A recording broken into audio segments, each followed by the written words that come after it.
Sabula Bingo ofureka gwirawo wewangulira omudiri gw'ensimbi mu kazanyo Sabula Bingo wano ku Chabasa buli lunaku beera namukisana wangula ensimbi mu Sabula Bingo wakati mu programu za CBS emisana n'ekiro gweteekako 2000 zokka ezinankuyingiza mu kazanyo Sabula Bingo ku Chabasa Fama onyiga kamunyenye 238 kamunyenye 5 kadaala olwoyingizeemu piniyo oweereze awo kiba kiwedde tofa bwavu Sabula Bingo wano ku Chabasa Fama byakozeko naddala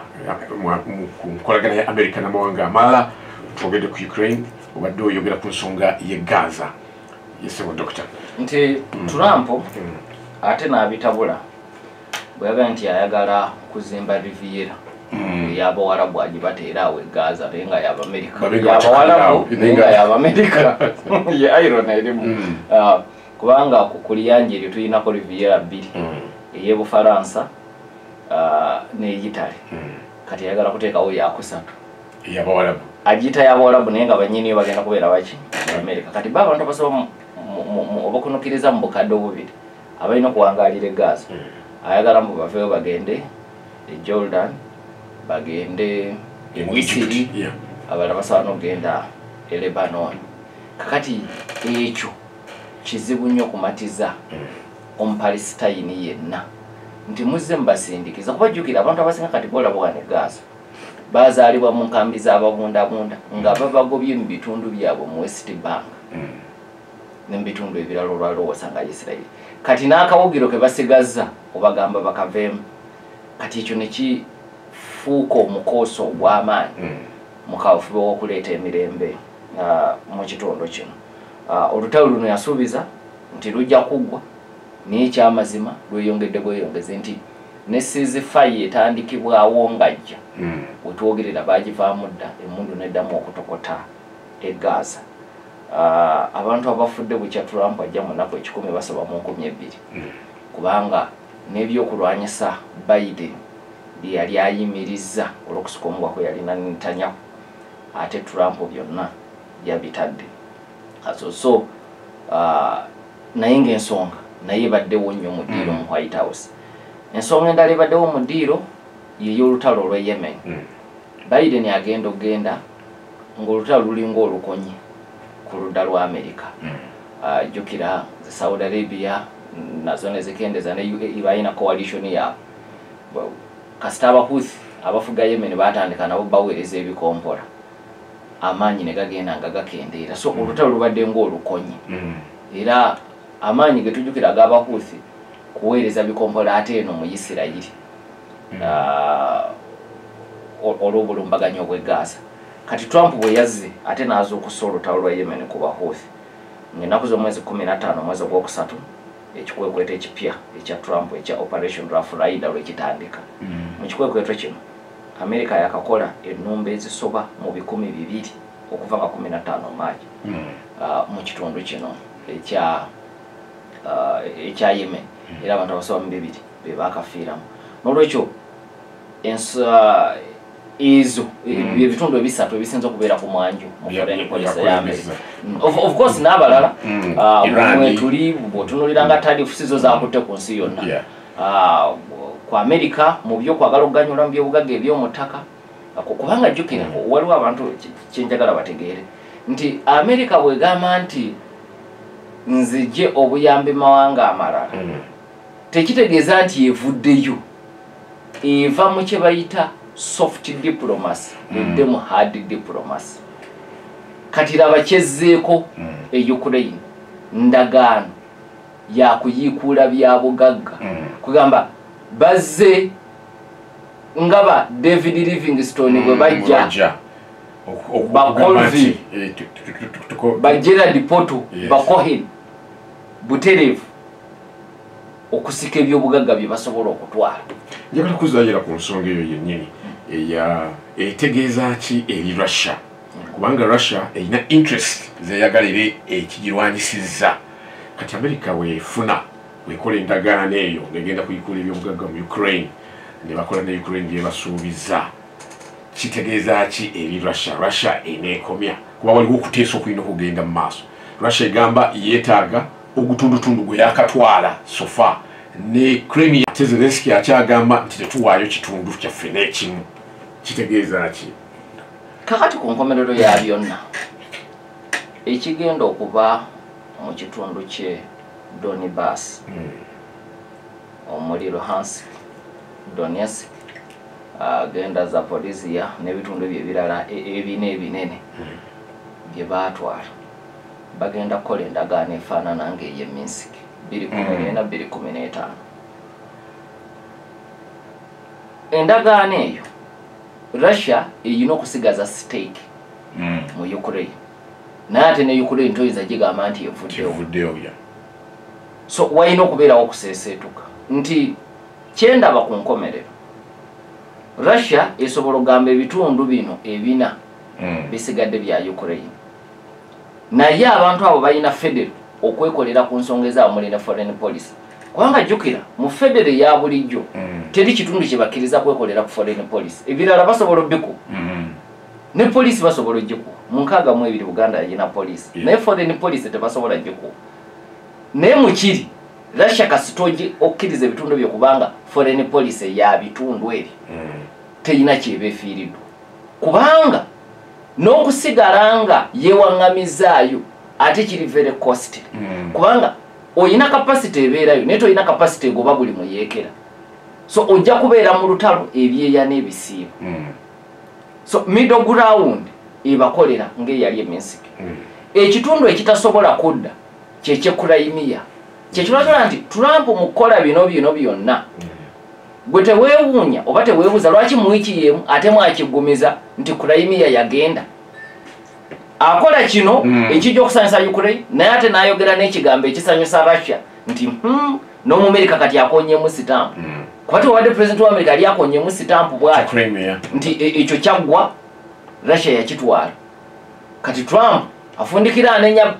Obama ti ebizibu by'Obama temubiŋŋamba teyabikola kwe yalina ginunula aba teyaginunula ate lwaki nze mbimbuuza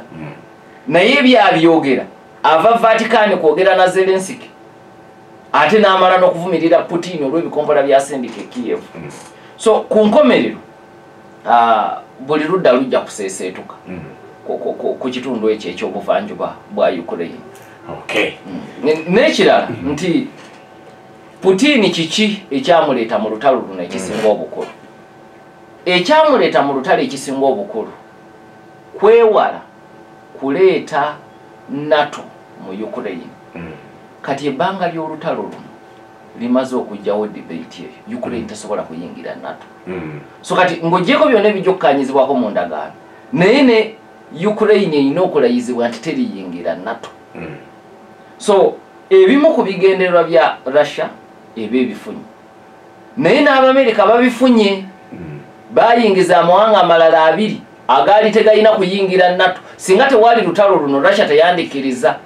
naye Russia yesanga tesobola kulwana lutalo lwa Ukraine ate eremese n'amawanga amalala okuyingira NATO kati nega nti kanesibe kuono gwe tugabana ensalo ya kilomita 12,000 so olutalo kyolina okumanya nti si lwa Zelensky si lwa Ukraine bo babakozesa okulwana olutalo lwa Europe n'Amerika kati ku nkomerero ya byonna buli omu ajjeemu ebibyo Putin ajja kufunamu ebibye nti ajja kusigaza control ku bitundu ebyo ne bwe banaagamba nti bya Ukraine mu theory ajja kugisigaza kuba endagaano y'Minsk kye yali yayogera oba buwanguzi gyali okulemesa Ukraine okuyingira NATO bubeera buwanguzi gyali naye n'Abamerika tebaviiriddeemu awo nti mu NATO bayingiza mu bamemba 2 abataalina mu debate ya kuyingira NATO era Russia beetandikiriza singa tewali lutalo lwa Ukraine ekirala kibayambye okutaataaganya Russia mu bbanga lino lyonna neeba nga tesobola kubabeerera kizibu ku ddaala ly'ensi yonna eddoboozi Russia lyandibadde nalyo mu BRICS tono kyekibakyola nti BRICS eyebye era gye tufundikiridde Trump agenza okulayira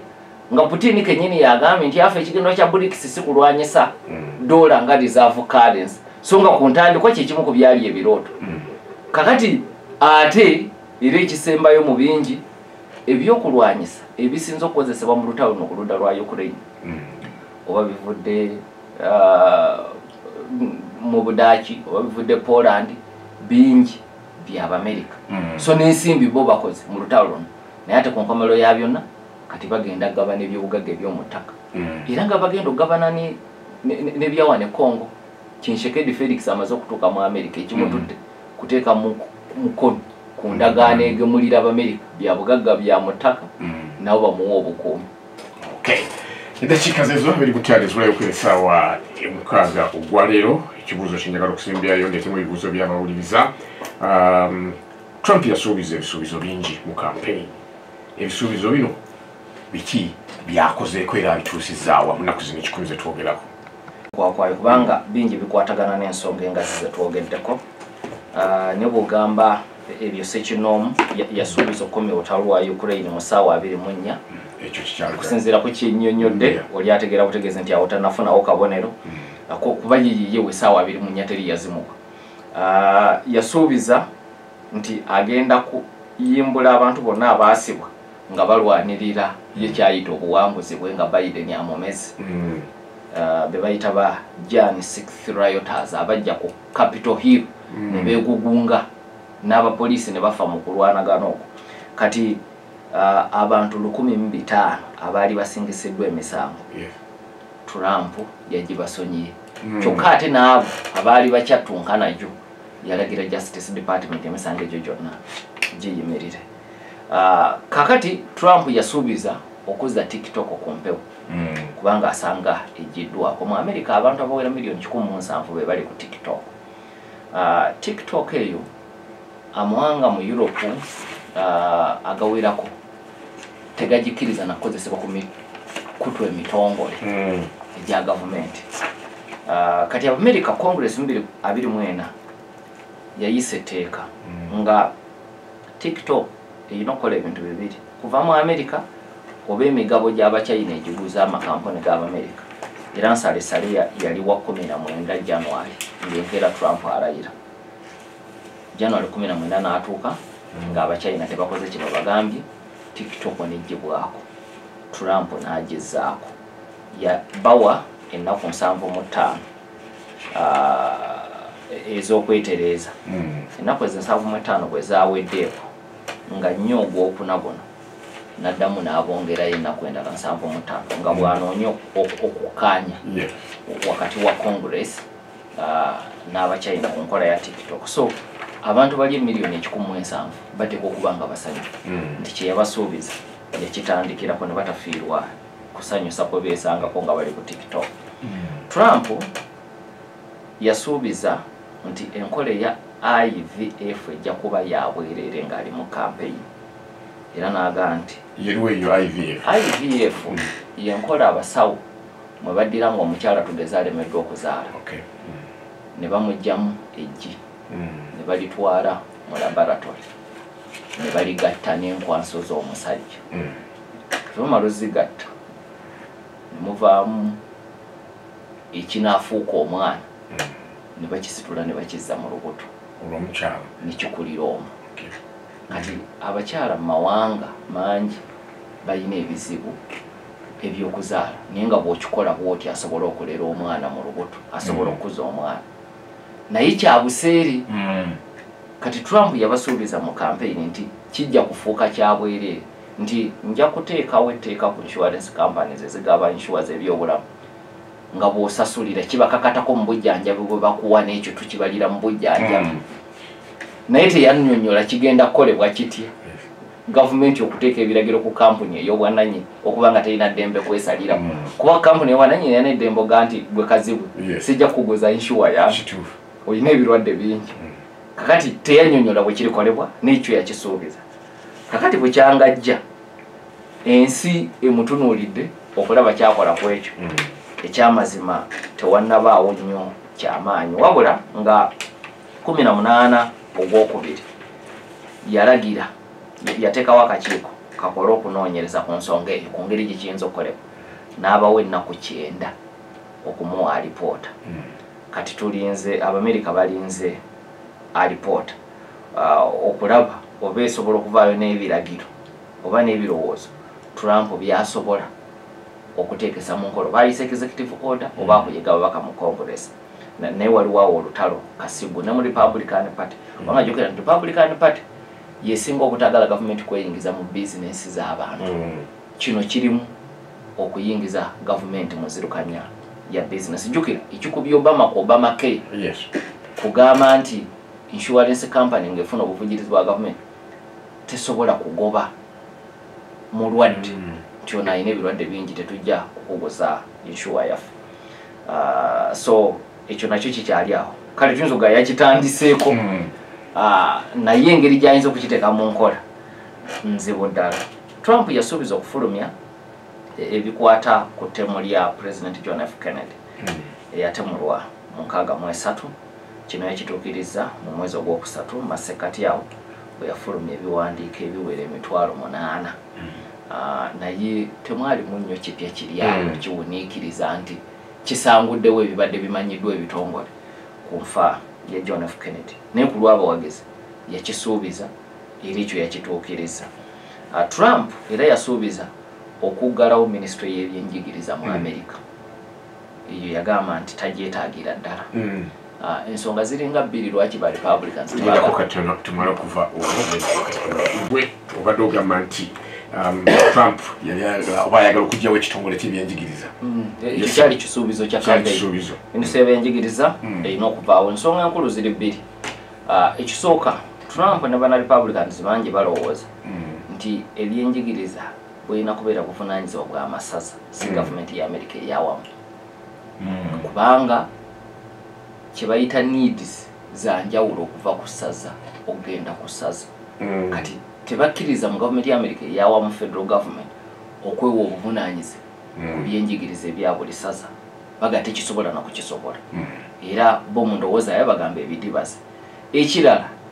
ng'ate ndowooza kyekikulu lwakuba tebakisoosowaza nti ebyenjigiriza ebigenze ku ddaala eriri federal biyingiddemu nnyo kye bayita liberal ideas. Kati liberal ideas ezo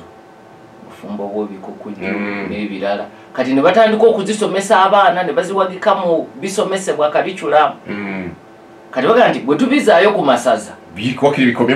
wakiri bibeere New York naye kati tuddira ebirowoozo by'e New York mu bitwalo mu ba conservatives ab'Oklahoma mu bitwale mu ba conservatives ab'e Kansas mu bitwale mu ba conservatives ab'e Arkansas.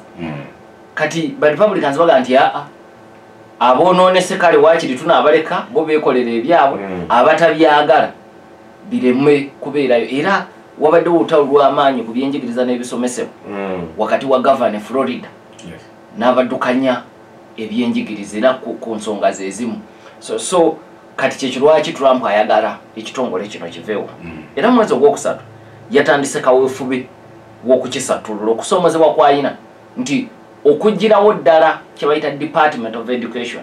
fano gitira miso y'ebyenjigiriza oyina kuyisa tteeka mu Congress ya America. Kati wabula nga tannatuuka ayina by'asobola okukola okuginafuya nga tennavaawo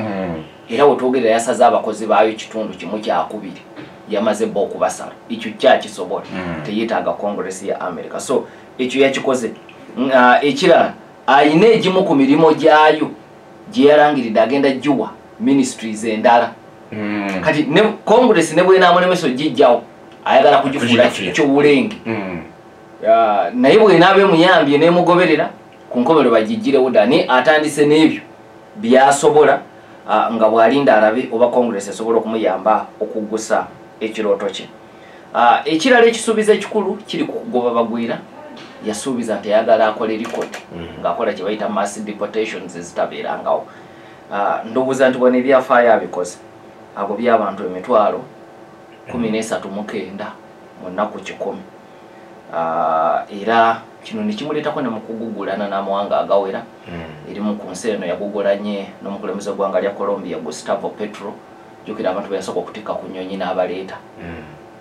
Gustavo n'agaana okubawa landing permit ennyonyi ng'erina okuddayo mu America.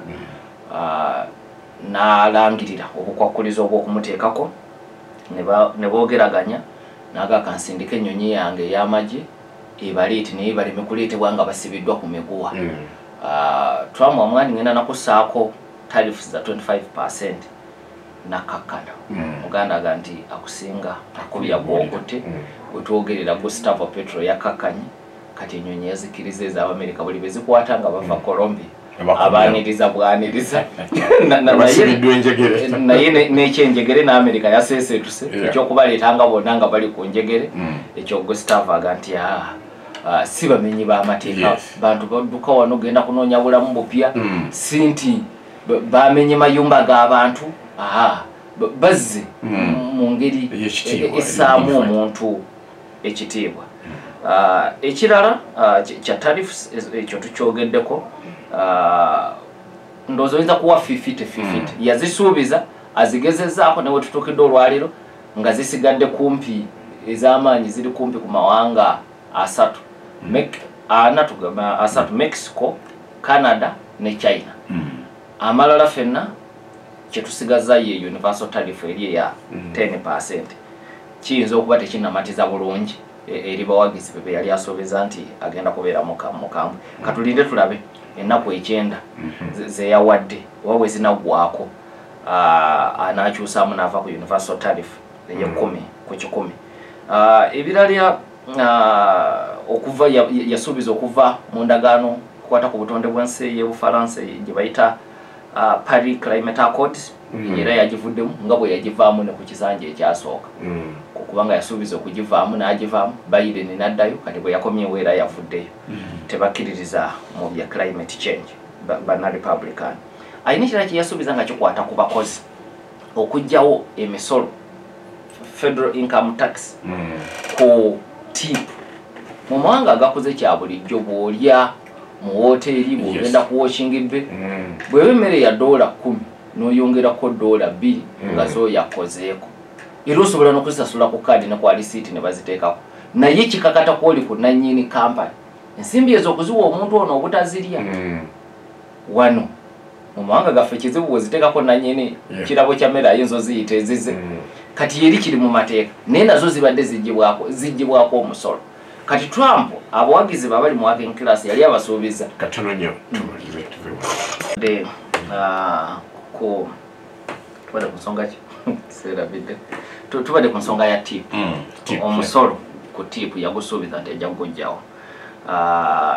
Jjukira okubalirira kulaga nti omusolo ogwo bw'ogujjawo Amerika ejja kufiirwa $1 billion mu bbanga lya myaka 10. Naye Trump kino yakisanga nga abawagizi be kye baagala. Kakati ate okukijjawo kyo tasobola kukozesa executive order. Kirina kuyita mu Congress. Kirina kuyita mu mbalirira ngeze mu Congress ya America. Naye we tutuukidde olwaleero nga tekinnaba kwanjulwa. Ndowooza akyetegereza abawagizi ne gavumenti kyefiirwa kuba ne gavumenti ye yeetaaga ensimbi okukola emirimu. Ekyamazima wetutuukidde tewali kye yakoze ku kisuubizo ekyate nga kyali kikulu. Ekirala yasuubiza okukomya enkola eya buli muntu azaaliddwa mu Amerika okubanga mu Amerika bazadde bo ne bwe babeeranga mu Amerika baliyo mu bukyamu. Ekyo yayisa executive order ng'eragira nti bw'oba ozaaliddwa okuva nga 19 omwezi ogwokubiri nga bazadde bo mu Amerika biti bya mirundi ng'ebiri osobola kubanga bazadde bo bali mu Amerika naye nga tebalina biwandiiko kati tosobola kubeera Amerika naye wali onokubanga balina ebiwandiiko naye nga baliyo mu bukyamu mu mbeera y'akaseera tugeze wagenze mu conference oliyo mu mateeka naye n'ozaalirayo ekyo kifuula omwana oyo mu Amerika. Kakati ekyo Trump kye yakoze ekyo kye yasazizaamu naye luli mu ntaputa ebaddewo oyo naaba mu Amerika era nga abantu abalina kasente kaabwe bateekateeka okulambula ne kubakwata nga bali eyo n'azaalira eyo omwana n'afuuka mu Amerika. Mu Asia eyo China n'awalala Buyindi abagaga badde bakozesa omukisa ogwo nono mu Uganda olwo abantu bemanyi ng'abadde abaza ekiseera ekyo omwana amuzaalire mu Amerika omwana abeere mu Amerika. Kati Trump agamba ekyo nedda kati waliwo abamuwakanya abagamba nti ekyo kikontana n'ennyingo gye bayita ya 14th Amendment mu ssemateeka wa Amerika. Kati amasaza agawerako gawera na 20 gawakanya ensonga eyo ne gagenda mu kooti aso emisango gye giri ku nsonga eyo. Mu misango egiwerako ku ddaala erya kooti ez'amasaza Trump yameggebwa masaza gawerako ku nsonga eyo naye Supreme Court ya Amerika egenda kutandika okuwulira ensonga eyo omwezi guno gutandise olwaleero. Kafuna ebibuuzo kimu oba bibiri kubanga akadde kalabika tekali ku saidi yaffe. Doctor, does Russia have any strong able leaders like Vladimir Putin and Dmitry Medvedev, who are known for their strong and assertive leadership, plus their unique political history, including their KGB background. Ono Gerald Kadu yabuuza ekyo kyoba America idaya abantu abafaanana ng'aba bakulembeze. Military veteran sergeant tulira Charles from Ruzira Safin.